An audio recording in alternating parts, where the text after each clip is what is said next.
भाग्यनगर बनाने के आपके संकल्प के साथ जुड़ने के लिए मर्यादा पुरुषोत्तम भगवान श्री राम की भूमि से विशेष रूप से आपका अभिनंदन करने के लिए मैं आपके बीच यहाँ आया हूँ। निजाम और उनके जो सरप्रस्त थे उनके द्वारा इस हैदराबाद को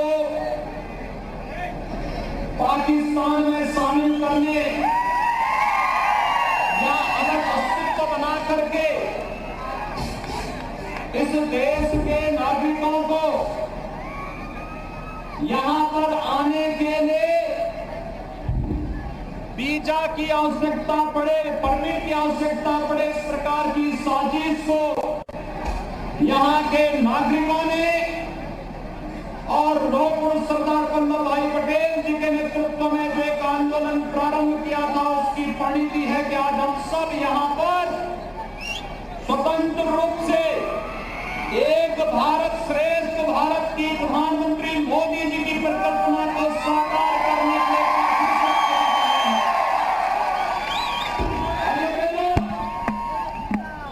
हम सबको इस बारे में सोचना होगा कि भारतीय जनता पार्टी ही और राजनीतिक पार्टी है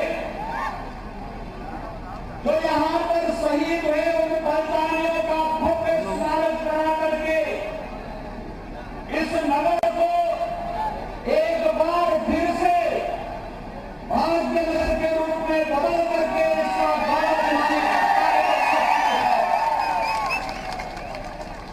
जो लोग आज भी निजामशाही के पदचिन्ह का अनुसरण करके यहाँ के नागरिकों का शोषण कर रहे हैं, यहाँ के विकास को बाधित कर रहे हैं, यहाँ पर भ्रष्टाचार फैला करके यहाँ के आम जन की भावनाओं को रोकने का कार्य कर रहे हैं।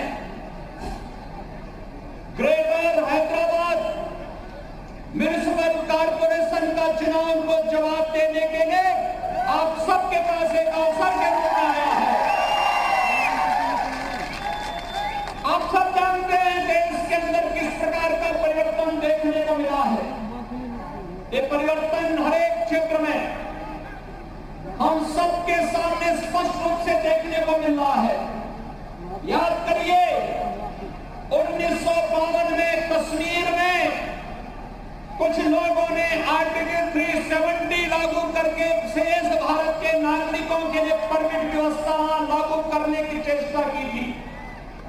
तब डॉक्टर श्यामा प्रसाद मुखर्जी के नेतृत्व में भारतीय जनसंघ ने इस लड़ाई को लड़ा और डॉक्टर श्यामा प्रसाद मुखर्जी के उस सपने को साकार किया। प्रधानमंत्री नरेंद्र मोदी जी के मार्गदर्शन में गृह मंत्री अमित शाह जी ने जब कश्मीर से धारा 370 समाप्त करके हैदराबाद और तेलंगाना के नागरिकों को भी यह पूरी स्वतंत्रता दी कि आज भी जाकर के जम्मू कश्मीर में जाकर के अपने लिए आवास और अपने लिए जमीन खरीद सके और आज भी वहां के नागरिक बन करके एक भारत श्रेष्ठ भारत की परिकल्पना को साकार कर सकते हैं।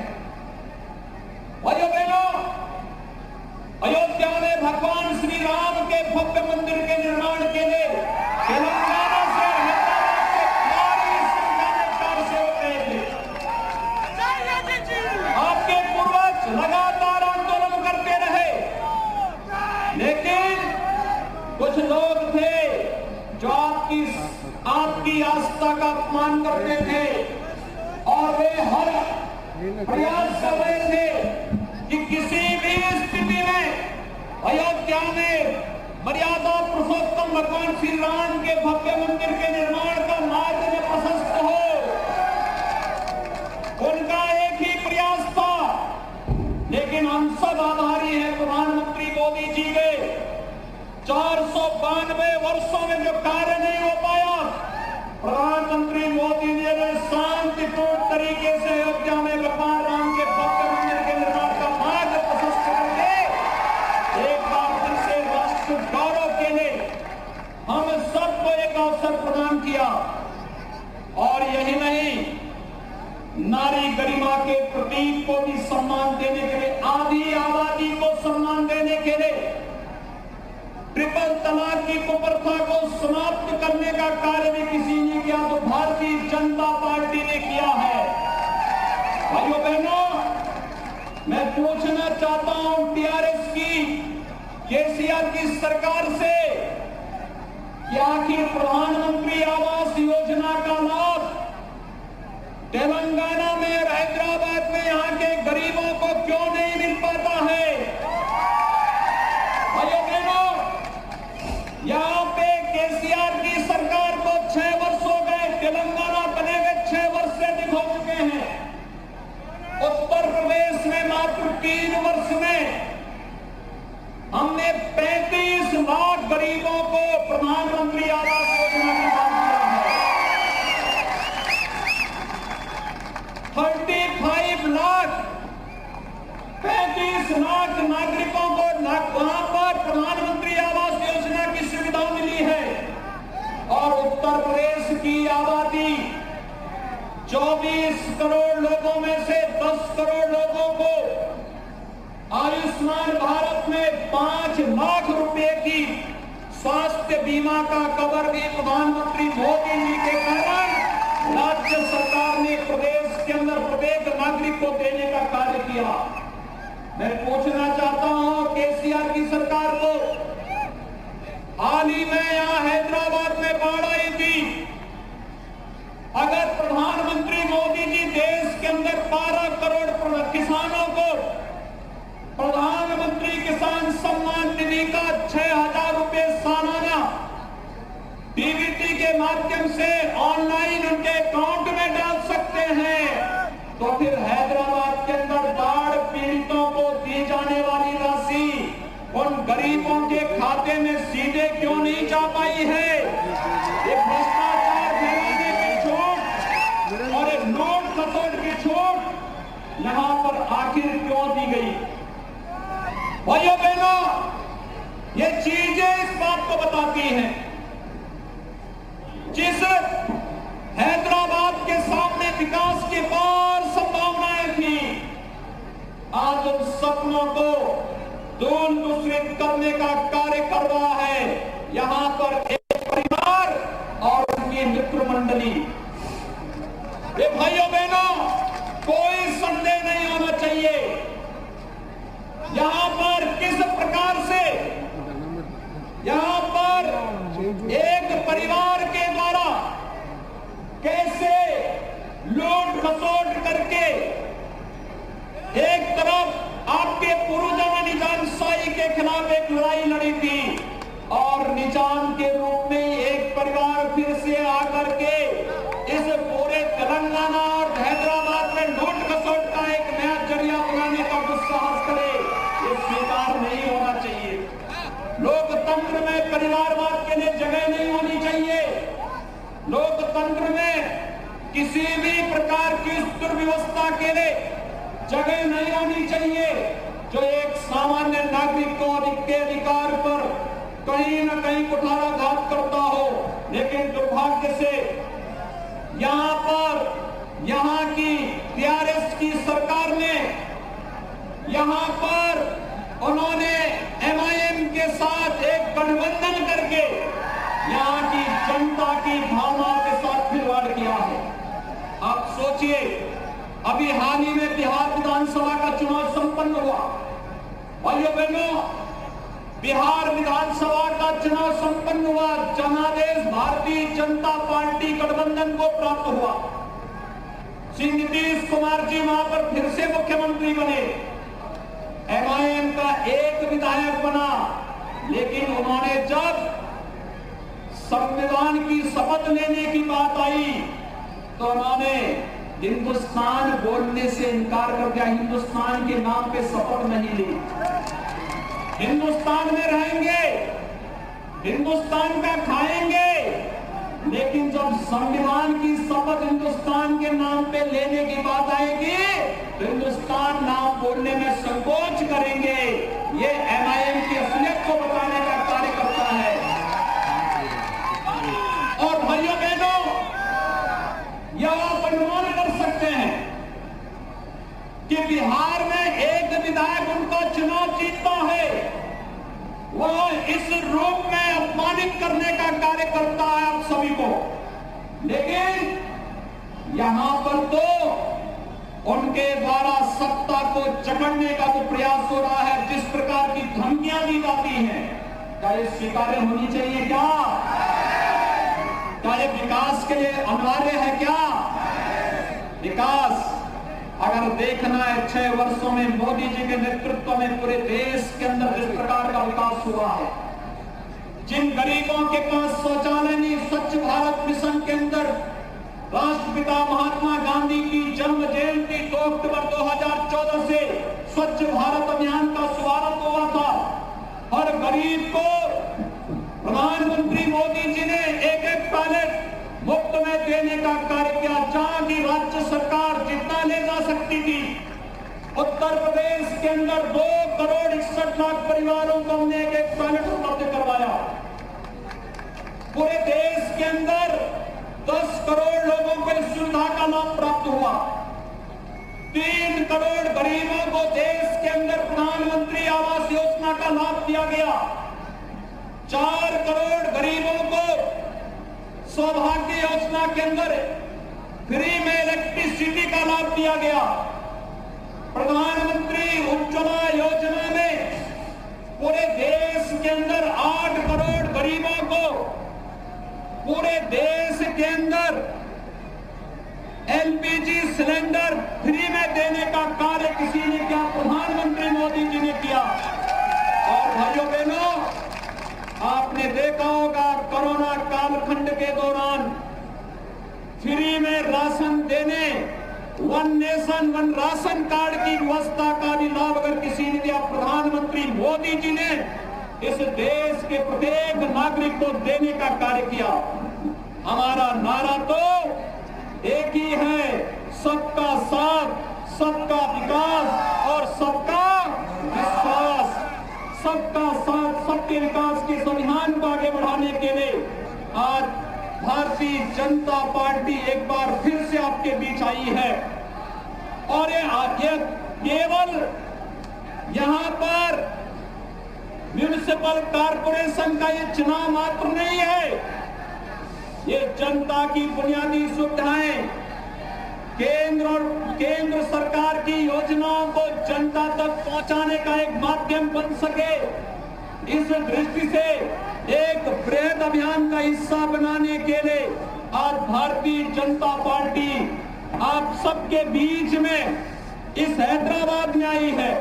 ये चुनाव आप सब तय कर सकते हैं कि हैदराबाद में परंपरागत लूट खसोट को फिर से निजामशाही का पर्याय बनाने वाली, यहाँ पर एक परिवार और उनकी मित्र मंडली को लूट खसोट की आप छूट देने के लिए यहाँ पर एक फिर से उन्हें फ्रीडम देना चाहते हैं, या फिर मित्रों हम सबको तय करना होगा कि हैदराबाद को भाग्यनगर बना करके फिर से विकास की नई बुलंदियों पर पहुंचाना है, ये हम सबको तय करना है।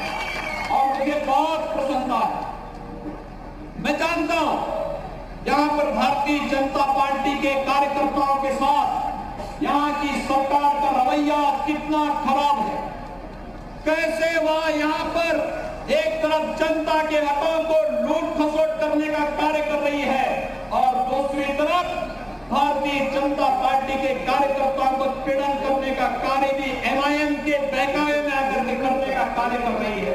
लेकिन हम सबको इसके खिलाफ एक नई लड़ाई लड़नी है और इस नई लड़ाई के लिए आज आप सबके साथ कदम से कदम मिलाकर के चलने के लिए, आपके साथ जुड़ने के लिए मैं स्वयं भी मर्यादा पुरुषोत्तम से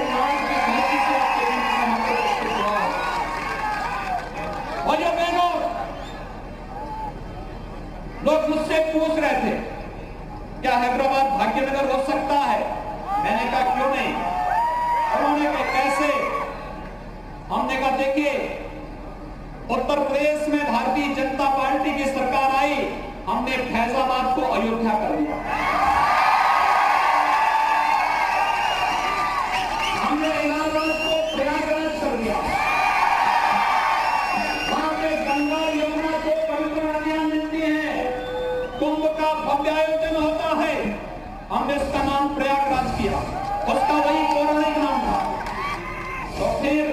इसका वास्तविक नाम भाग्यनगर क्यों नहीं हो सकता? अगर यहाँ पर यहाँ की जनता भाग्यनगर मित्रों कोई जाति मत और मजहबी व्यवस्था नहीं, ये सांप्रदायिक नाम भी नहीं। भाग्यनगर का मतलब समृद्धि का प्रतीक, यहाँ के विकास का प्रतीक और भाग्यनगर बनाने की, इसको समृद्धशाली बनाने की, यहाँ के नागरिकों को बुनियादी सुविधाएं देने की, यहाँ के नागरिकों को विकास की प्रक्रिया के साथ जोड़ने की प्रक्रिया का हिस्सा है भाग्यनगर बनाने की प्रक्रिया का एक कार्यक्रम। और उस कार्यक्रम के साथ जुड़ने के लिए हम सब यहाँ पर उपस्थित हुए हैं। मैंने आज यहाँ पर देखा, यहाँ की सरकार यहाँ पर एक नदी के अतिक्रमण को हटाने के कारण यहाँ पर लोगों को बाढ़ की त्रासदी का सामना करने के लिए मजबूर होना पड़ा है। भारत नदी संस्कृतियों का देश माना जाता है और भाइयों बहनों, नदी संस्कृति का देश होने के नाते आज नदियां दम तोड़ रही हैं।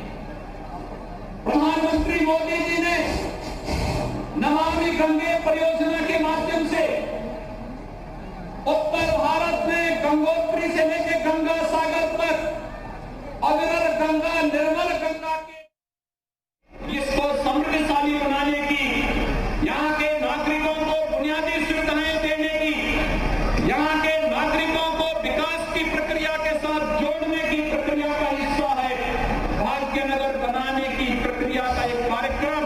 और उस कार्यक्रम के साथ जुड़ने के लिए आज हम सब यहाँ पर उपस्थित हुए हैं। मैंने आज यहाँ पर देखा, यहाँ की सरकार यहाँ मजबूती के साथ कार्य वहां पर हुआ है। लेकिन मैं पूछना चाहता हूं, एक नदी यहां पर भी है, लेकिन भाइयों बहनों, टीआरएस की सरकार उस नदी को और भी प्रदूषित करती है। उस नदी की अविरलता और निर्मलता इसलिए नहीं बन सकती क्योंकि एमआईएम से जुड़े हुए लोगों ने वहां पर अवैध कब्जे करके यहाँ के नागरिकों को बाढ़ से पूरी तरह डुबोने की साजिश का हिस्सा बना करके कब्जा किया है। और टीआरएस और एमआईएम की मित्रता यहाँ पर इस पवित्र नदी की अविरलता और निर्मलता में बाधक है। और इस दृष्टि मैं कह सकता हूँ, ये जो नापाक गठबंधन यहाँ पर बना है, ये नापाक गठबंधन यहाँ के विकास को विरुद्ध कर रहा है, जनता की बुनियादी सुविधाओं को लूट खसोट का जरिया बना रहा है। यहाँ पर हैदराबाद के बारे में जब चर्चाएं सामने आती हैं, यहाँ का प्रत्येक नागरिक परेशान है, व्यापारी परेशान है। किसी भी कार्य के लिए जिस तरीके से उन्हें पैसे की डिमांड होती है, विकास के कार्यों में लूट खसोट प्रारंभ होती है, इस स्वाभाविक रूप से इस बात को प्रदर्शित करता है कि यहाँ के सरकार और यहाँ का कॉर्पोरेशन में जो लोग अब तक रहे हैं, इन लोगों का विकास और जनता की बुनियादी सुविधाओं से कोई लेना देना नहीं। और इस दृष्टि से भारतीय जनता पार्टी पूरी मजबूती के साथ, पूरी प्रतिबद्धता के साथ अपने चुनाव घोषणा पत्र के माध्यम से आपके बीच यहाँ पर उपस्थित हुई है। कल भारतीय जनता पार्टी के माननीय राष्ट्रीय अध्यक्ष श्री जयप्रकाश नड्डा जी ने, जगत प्रकाश नड्डा जी ने आपके बीच आकर के यहाँ की जनता का आह्वान किया। और कल देश के यशस्वी गृह मंत्री जी स्वयं यहाँ पर पधार करके एक बार फिर से आप सबका आह्वान करना चाहते हैं। और भाइयों बहनों, मैं भी अयोध्या का संदेश और उत्तर प्रदेश का संदेश लेकर के आज आपके बीच में यहाँ पर उपस्थित हुआ हूँ। मैं आप सबका आह्वान करूंगा, हमें एक भ्रष्टाचार मुक्त व्यवस्था के लिए, एक पारदर्शी और सुशासनपूर्ण विकास के लिए एक अच्छा ग्रेटर हैदराबाद म्युनिसिपल कॉर्पोरेशन के गठन के लिए भारतीय जनता पार्टी को यहाँ पर भारी बहुमत से विजयी बनाने के लिए हमें आगे आना होगा। और भाइयों बहनों, इस अभियान में आप सबका मैं आह्वान करूंगा, विजय संकल्प भारतीय जनता पार्टी का और उत्साह यहाँ के यूथ में दिखाई दे रहा है, यहाँ के नौजवानों में दिखाई दे रहा है, यहाँ की बहनों में दिखाई दे रहा है, यहाँ के समाज के प्रत्येक तबके में दिखाई दे रहा है। ये उत्साह इस बात को प्रदर्शित करता है कि अब बहुत दिनों तक निजामशाही के पिछलक को बने हुए लोग अब हैदराबाद में आगे चल नहीं पाएंगे। अब यहाँ पर भाग्यनगर के निर्माण के कार्यक्रम को आगे बढ़ाने के लिए हम सब मिलकर के आगे बढ़ेंगे और भारतीय जनता पार्टी यहाँ के सौभाग्य के निर्माण के लिए आज आपके बीच में आई है। आज सबसे मेरी अपील है, भारतीय जनता पार्टी के चुनाव चिन्ह कमल का फूल। भारतीय जनता पार्टी का चुनाव का चिन्ह क्या है?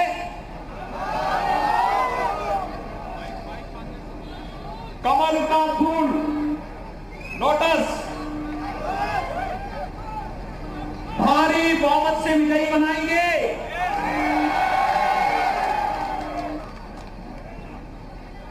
मैं सचमुच आपने जो उत्साह दिखाया है, इस उत्साह के लिए आप सबका आभारी हूं और मैं आप सबका आह्वान करूंगा।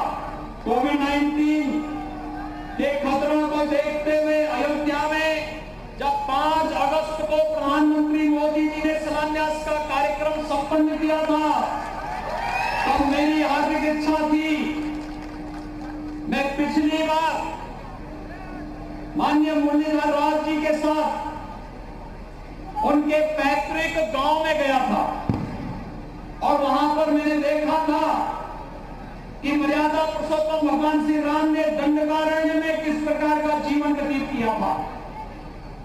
और मेरी हार्दिक इच्छा थी कि उस समय मैं हैदराबाद से भी बड़ी संख्या में राम भक्तों को अयोध्या में आमंत्रित करूं। और मैं आप सबका आह्वान करूंगा, जब 3 वर्ष के बाद अयोध्या में भगवान राम का भव्य मंदिर का निर्माण होगा, हम कोरोना पर भी विजय प्राप्त करेंगे और अयोध्या में भगवान राम के भव्य मंदिर के निर्माण के माध्यम से सबका विकास का मार्ग प्रशस्त होता, अपना जो संकल्प को पूरा करेंगे। तो देश के अंदर प्रधानमंत्री मोदी जी का मंत्र है, सबका साथ, सबका विकास। और सबका साथ और सबका विकास का मार्ग प्रशस्त होता है ये म्युनिसिपल कॉर्पोरेशन से। भाइयों बहनों, म्युनिसिपल कॉर्पोरेशन में अच्छा प्रशासन दीजिए, भारतीय जनता पार्टी के हवाले करिए और विकास को दिल्ली के माध्यम से सीधे आपके द्वार तक पहुंचाने का कार्य मोदी जी स्वयं कर देंगे। उसमें चिंतित होने की आवश्यकता नहीं, क्योंकि आज तो आप देख रहे होंगे, आपने देखा होगा कि प्रधानमंत्री मोदी जी ने कोरोना कालखंड में जनधन अकाउंट में डीबीटी के माध्यम से पैसा देने का काम किया। प्रधानमंत्री किसान सम्मान निधि में हर किसान के खाते में पैसा सीधे देने का कार्य किया। वहां पर ऐसा नहीं, मोदी जी तो टेक्नोलॉजी के माध्यम से जनता को शासन की योजनाओं का लाभ देने का कार्य कर रहे हैं। अलग बात है, केसीआर की सरकार एक काम करने में विफल है, इस काम को नहीं करना चाहती क्योंकि उन्होंने गलत मित्र चुने हैं। एमआईएम को साथ लेकर के उनके द्वारा यहाँ की जनता को लूटने का जो कार्य हो रहा है, ये नहीं हो पाएगा। बशर्ते ग्रेटर हैदराबाद म्युनिसिपल कॉर्पोरेशन में भारतीय जनता पार्टी का प्रशासन आता है और दिल्ली से प्रधानमंत्री मोदी जी के नेतृत्व में भारतीय जनता पार्टी की सरकार ये पैसा डीबीटी के माध्यम से गरीबों के खाते में, चाहे वह आवास योजना का पैसा होगा, जनधन अकाउंट का पैसा होगा, किसी भी शासन की योजना का लाभ उन लोगों तक पहुंचाने का एक भारी कार्यक्रम आगे बढ़ सकता है। आज के इस अवसर पर जो उत्साह इस रोड शो कार्यक्रम में आप सबने दिखाया है, आप सबके प्रति मैं हृदय से आभार व्यक्त करते हुए भारतीय जनता पार्टी के पक्ष में भारी समर्थन देने की अपील आप सबके करते हुए मैं वाणी को देता हूं विराम। जय जय श्री राम, जय जय श्री राम, जय जय श्री राम।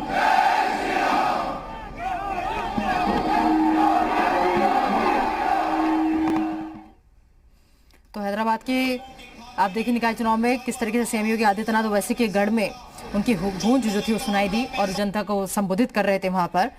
और हालांकि इस बीच अब देखना होगा कि जो बातें तमाम कही गई हैं, सबसे बड़ी बात यह कि हैदराबाद के नाम को लेकर के जो बात कही गई सीएम योगी आदित्यनाथ की तरफ से, उस पर अब कैसा रिएक्शन आता है, कैसे वार पलटवार होता है। तो ओवैसी के गढ़ में पहुंचे हुए हैं योगी आदित्यनाथ।